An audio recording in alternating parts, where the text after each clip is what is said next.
the sleepover that literally ended my friend group. And no, I'm not being dramatic. It started with a movie night and ended with a full-on betrayal. So it was me, my best friend Ava, and two other girls, Kenzie and Lola.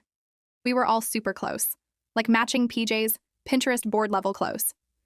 The plan was scary movies, baking cookies, sleep on the floor, cute selfies, the usual. But something felt off the second I walked in. Ava wouldn't really look me in the eye. So we're watching the movie, everything's fine. Until I go to the bathroom and leave my phone on the charger. I come back, and the room goes dead silent.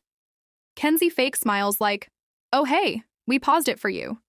But my phone had moved, like they picked it up, and I didn't have a lock on it. That night, after we all go to sleep, I pretend to close my eyes. And I hear whispering. It's Ava. She's reading my texts out loud, to Kenzie and Lola. They were laughing at me, reading texts I'd sent her, stuff I trusted her with. And then Ava says, "She's so fake. Honestly, she deserves what's coming." I deserved what was coming. I froze. What was coming? The next morning, I act normal. Pack my stuff, smile, say bye. But the second I get home, I check my phone. They'd gone into my notes app, screenshotted personal stuff, and sent it to my ex. But here's the part they didn't expect. I recorded the whole thing, like for part 2, because I sent them the video. And let's just say, I wasn't the one who got canceled. This is part 2 of the sleepover story where my best friend went through my phone, read my texts out loud, and told our whole friend group I deserved what was coming. So, if you remember, I pretended to sleep while they were whispering about me. What they didn't know, my Apple Watch was recording the whole time. Audio, loud and clear, and I had it. So I waited a day. Let them keep pretending everything's chill. Let Ava post a TikTok with the caption, "Girl code's dead, #unbothered." So I dropped the video, just the audio, posted it to my private story. 6 people. Guess who screenshots it and sends it to everyone? Kenzie's cousin. By lunch the next day, the whole school's talking. Ava starts blowing up my phone with, "We were just joking. You're overreacting. Please take it down." But here's the part I didn't expect. Lola? She messages me privately, and she goes, "I didn't know she was going to go through your phone. I only found out when she said she already sent the screenshots. To your mom." Yeah, my mom. They tried to get me in trouble at home. But the joke's on them. Because I checked my mom's phone, and someone deleted the messages before she saw them.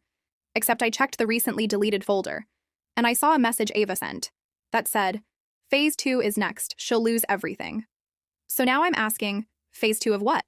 Like for part 3, because I just found a group chat I was never supposed to see. And I think this goes way deeper than just one sleepover. All right, this is part 3 of the story where my best friend Ava tried to ruin my life after a sleepover. She went through my phone, shared private stuff, and told people I deserved what was coming. And apparently, that was just phase 1. Let's talk about phase 2. So after I found that message in my mom's recently deleted folder, where Ava said, "Phase 2 is next. She'll lose everything," I started digging. I logged into my old Instagram that they forgot I still had access to. And guess what I find? A DM from a random account. No name, just the message. "Check the group chat. You're not crazy." So I go through Ava's old group chat with our whole friend group, but there's a second one. Hidden, private, not including me. The name of the group chat? Project Mirror. And the profile picture? Was a selfie of me that I didn't take. The chat goes back months.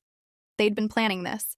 Screenshots of my IG posts, voice recordings, even ideas for how to make me look like a liar.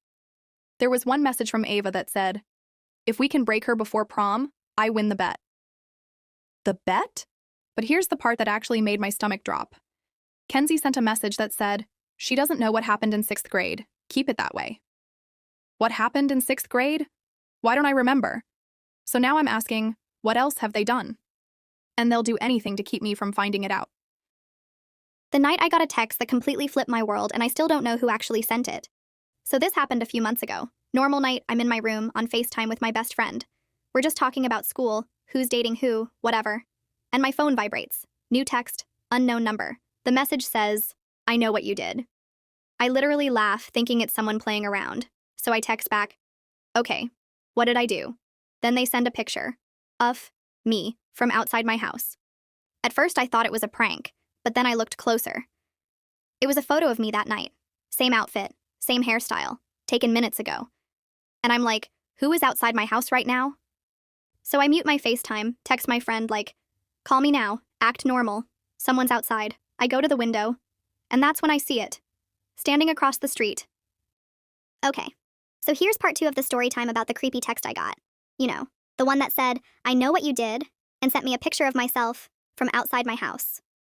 Yeah, it gets way worse. So I'm frozen, right? Just standing at the window staring at this person. They're wearing a hoodie, just holding their phone up, not moving, not walking, just watching. So I call my best friend and whisper, I think someone's stalking me. What do I do? She says, get away from the window. Now. I close the curtain. My heart is racing. Then I get another message. I warned you. You didn't listen. Huh? Warned me about what? That's when I remembered. A few weeks earlier, I had this weird run-in with this guy at school. I'd accidentally overheard him say something in the hallway. Something about breaking into someone's phone. And guess whose phone suddenly started glitching last week? Mine. My texts went missing. My camera turned on by itself once. I thought it was a bug. But now, it was all adding up. So I do something I never thought I'd do. I go to that guy at school, the one from the hallway, and I ask him, do you know who's been texting me? And he just looks at me and goes, you should have deleted it when you had the chance. And then he walked away. No explanation, no answers, but later that night, I got another message. Too late. Do I know what he meant? No. Do I still have the photo? Yes. But what I found hidden in my phone the next morning changes everything. Like for part 3. You're not gonna believe what I discovered in my camera roll. Okay, bestie. Welcome to part 3 of the story time about the creepy texts, the photo from outside my house, and the guy at school who told me, you should have deleted it when you had the chance. Let me tell you what I found in my camera roll the next morning. Because that's when things went from scary to straight up insane. So I wake up the next day, barely slept. I open my phone, go to the camera roll, and right at the top is a video I don't remember taking. It's dark. It's shaky. The audio is glitching. But you can hear footsteps, and then my voice, saying, what do you want from me? I have zero memory of filming that. None. At all. But the creepiest part? At the end of the video, it pans up, and it shows someone standing in my hallway. Back turned. Not moving. Wearing the exact same hoodie as the person from the night before. So now I'm like, was someone in my house? Did I sleepwalk? Was I being watched this whole time? I text the video to my best friend and ask, do you remember me sending this? She texts back, wait, this isn't your hallway. What? I take a second look, and she's right. It's not my house. It looks just like it. But it's not mine. It's a copy. Like someone recreated my hallway. Whoever this is, they've been in a place that looks exactly like my house. And now I'm wondering, was I ever actually alone? Like for part 4, because I finally went to that guy's house, and I saw something I wasn't supposed to. All right, here's part 4, the part where I finally decide to confront that guy from school. You know, the one who said, you should have deleted it when you had the chance. So I text him and say, I need answers. Meet me after school. He agrees. I'm shaking, but I show up. He takes me to this old kind of abandoned house on the edge of town. It looks sketchy, and honestly, I'm not sure I should be here. Inside, it's dark and dusty. And the walls? They're covered with photos. Photos of me, from everywhere. School, my house, even that creepy video from before. Then I notice something else. In the corner of the room, a door. A small door. He tells me, this is the place where I've been practicing. I wanted to scare you, but it got out of hand. I ask, practicing what? And he pulls out a blueprint. It's a detailed replica of my house. Every room, every hallway. He says, I built this so I could watch you, without being caught. And right then, I hear footsteps, behind the door. He opens it slowly, and there's someone inside. Someone who looks exactly like me, sitting there, waiting. What do you think is going on? Is this some kind of twisted stalker situation, or something way weirder? Like for part 5, because I'm not done yet. This story is about to get even crazier. Okay, here we are. The final part of this insane story. If you've been following, you know I found a creepy replica of my house. So that night, the guy opens the door. And there she is. Me. Or someone who looks exactly like me. But she's different. Silent. Calm. Like she's been waiting for me. Then the guy says something I'll never forget. She's the real you. The one I trapped. Turns out, this whole thing wasn't about stalking. It was about switching places. He believed that the real me was trapped in that room, like some kind of parallel version or clone. He said he found her first. The one he called the real me. And he built the replica house to control her, while the other me was living my life. And here's the part that shook me the most. When I looked into her eyes, I realized something terrifying. She was looking back at me, like she was me. But I didn't feel like myself anymore. I ran, left that house behind. But I still wonder, who's really living my life now? Like and follow if you want me to keep digging. Because this story, it's far from over. Okay, this is going to sound insane. But ever since that night, when I found the girl who looked like me, trapped in that fake version of my house, I can't stop asking myself one question. What if I'm the copy? Not her, me. It started small. I'd look in the mirror and feel like something was off. I started forgetting things, like what I wore yesterday, or who I texted. My best friend said I used to love drawing, but I don't even remember ever holding a sketchbook. Then I found something in my closet I don't remember hiding. A note. In my own handwriting. It just said, "Don't trust your memories." And on the back, a drawing of her. The girl I thought was the copy. I've gone through every photo in my phone, every video, and I found something even worse.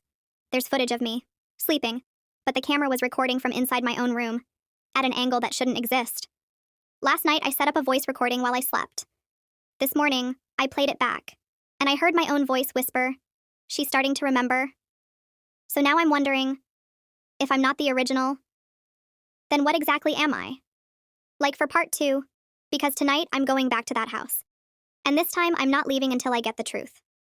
Okay, this is part 2. If you're new, quick recap. I found a girl who looked exactly like me, trapped in a replica of my house. Then I started questioning my own memories. And I heard a voice, my own voice, whispering while I slept. She's starting to remember. So yeah, I had to go back. I took an Uber to the same exact location, same road, same address. Only this time, there was nothing there. No creepy house, no windows, just overgrown grass and a rusted mailbox. Like the house never existed. Like I made it up. But I know what I saw. I walked around for a while thinking maybe I had the wrong place. And that's when I saw it. A mirror. Just standing in the field. Propped up by nothing. Old, cracked, covered in dust. But when I got close, I froze. Because the reflection? It wasn't showing me. It was the other version of me. The one from the replica house, but she was smiling, and behind her, there was a door. As I stared, a message appeared on the mirror, foggy, like it was written from inside. "It's your turn now." And the second I blinked, the mirror was gone. So I'm starting to think, this was never about someone copying me. Maybe I was never the original to begin with. Maybe I'm just the next one.